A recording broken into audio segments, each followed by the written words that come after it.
Ils étaient près de 600 aujourd'hui à faire du bruit contre le bruit, celui des avions de l'aéroport de Zaventem. 22 collectifs citoyens se sont associés pour marcher jusqu'à Brussels Airport et faire entendre leurs revendications. Et avec eux, plusieurs bourgmestres des communes voisines à l'aéroport étaient présents pour défendre leurs citoyens. Très clairement, c'est la nuisance numéro 1 que subissent les habitants de Beaulieu-Saint-Pierre. Je ne sais pas si vous imaginez, mais on a 40% des décollages qui quittent Zaventem qui survolent Beaulieu-Saint-Pierre.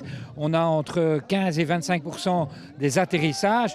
Donc ce sont des nuisances qui deviennent infernales. Les gens ne parviennent plus à dormir, deviennent malades, certains veulent déménager. Donc aujourd'hui, c'est vraiment trop, beaucoup trop, et il faut que ça change. Selon une étude récente, le sommeil d'environ 100 000 riverains serait impacté et le risque de maladies cardiovasculaires augmenté pour la moitié d'entre eux. Les groupes citoyens sont donc venus avec des revendications claires. 200 000 survols par an, c'est la première des mesures.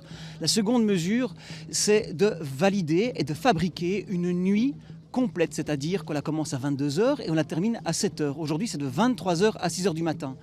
C'est court, quoi.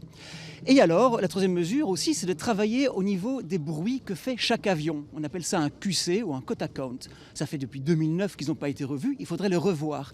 Et tous ces bruits, tous ces avions qui font trop de bruit, il faudrait pouvoir les interdire. Ça, ce sont des mesures qui sont pratiques et ce sont des mesures qui sont liées directement à la santé. Du côté de Brussels Airport, on comprend les revendications, mais on ne les trouve pas toujours réalistes. De nombreux transports de marchandises ont par exemple lieu la nuit, notamment du matériel pharmaceutique. Compliqué donc de réduire le nombre de vols nocturnes, mais on fait attention aux avions utilisés. Il faut savoir qu'il y a environ 1 an et demi, on a instauré justement des tarifs différenciés pour encourager les compagnies aériennes à avoir des avions qui sont plus modernes, plus silencieux. Donc en gros, les avions plus polluants, que ce soit au niveau sonore ou au niveau des émissions, mais payent plus cher que les avions qui sont plus silencieux. Et on voit qu'il y a une évolution vraiment au niveau de la flotte, de nos différents partenaires. Mais il faut savoir évidemment que ça prend beaucoup de temps. Un avion, ça ne s'achète pas comme une voiture, évidemment. Donc il faut laisser évidemment le temps aux différentes compagnies aériennes, que ce soit les compagnies passagers ou cargo, pour s'adapter. Les collectifs citoyens entreront dans un mois de consultation avec les acteurs politiques et de l'aviation bruxelloise le 12 décembre prochain.